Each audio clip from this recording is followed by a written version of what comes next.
Let's go overseas now, and the British Prime Minister has been giving evidence overnight at the media ethics inquiry he set up.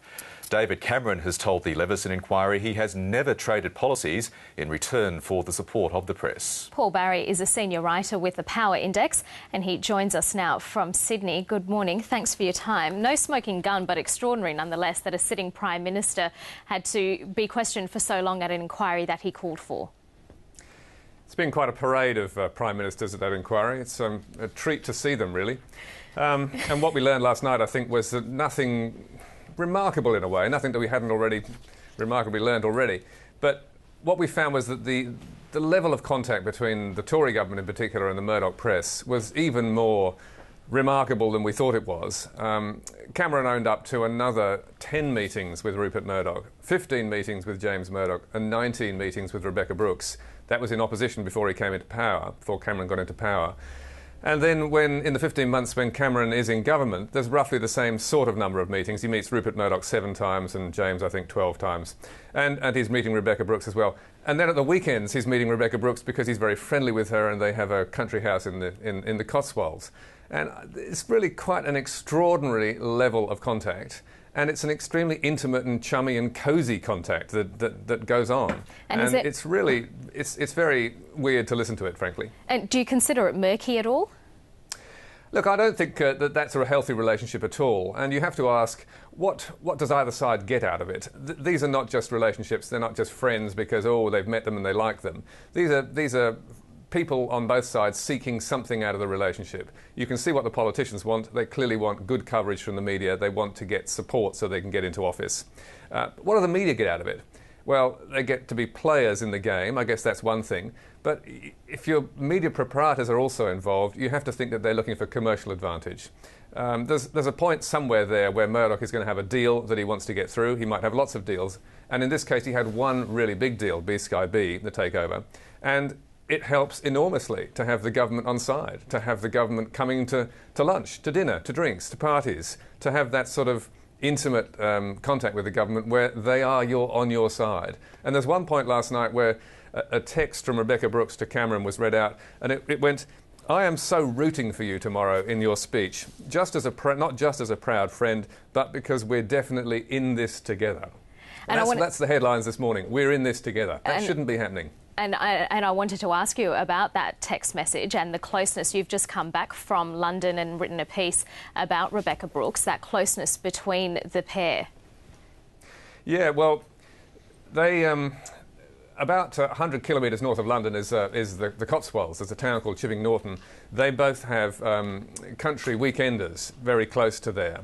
And Cameron is a friend of Rebekah Brooks' husband, Charlie Brooks. But the friendship and the contacts started before that, but now that they are living together in the country, as it were, they are constantly popping over for lunch and dinner and drinks and so on.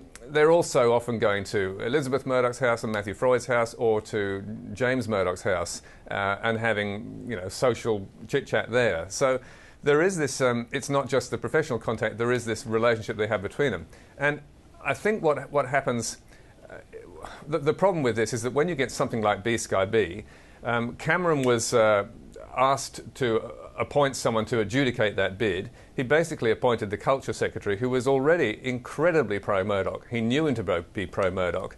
And the messages and exchanges that then take place between the Culture Secretary and the News Limited lobbyist, there's 1,000 text messages, emails and phone calls in the space of a year. That's 3 a day. And those two are incredibly, we're in it together. We want to see this happen for you. It's not the way that government should be run. And with that relationship with Rebekah Brooks and Charlie Brooks, who of course have now been charged, and David Cameron, what will their relationship be like in the future?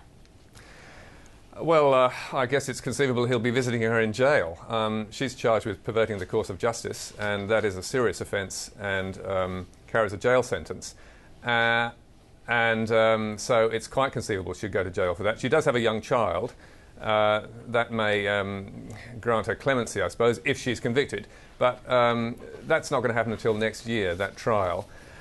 Clearly, they are now steering clear of each other. Cameron and all these politicians are trying to keep a big distance from Murdoch. It's exactly the opposite of what it was like before. And in a way, Murdoch has suddenly become someone you can attack in Britain, whereas before he was someone you wouldn't dare attack if you were a politician. Now everyone's getting into it, at least certainly everyone on the Labour side. David Cameron did dispute Gordon Brown's claim at Leveson that there was a Conservative deal with News International. He said that was complete nonsense. How much has this affected David Cameron politically? Look, I don't think he's under pressure to go. I don't think it's done him any good. The person who is under pressure is his Culture Secretary, Jeremy Hunt, but he's just escaped a vote of censure in the Commons. He's just managed to come through that. I think that's where the problem lies. When you look at a relationship between people in the media, or these powerful people in the media and the government, and particularly between the Conservative government and the Murdochs, it becomes a problem if there's something that the government has to consider that is done in an inappropriate way. And if you look at the way the B-Sky B bid was handled, it's perfectly clear from a very early stage that the Culture Secretary is determined to give it to Murdoch, that he believes there are political consequences that will be adverse to the government if they don't. And there's memos going around which say that. And yet, despite that, he's appointed to handle the bid after the previous guy gets outed by the Telegraph as being anti-Murdoch. He's given the bid, and he's quite clearly biased in favour of Murdoch. Cameron knows that. They nevertheless give him the bid. And in the course of that adjudication, there's all these inappropriate messages that go back and forth. This is a government that was determined to give Murdoch what he wanted over B-Sky B. That's where the problem is. Is it going to get rid of Cameron? No, absolutely not. But it's embarrassing for him. And so is this very intimate level of contact with him and Rebecca Brooks. Paul Barry, thanks for your time. It's a pleasure.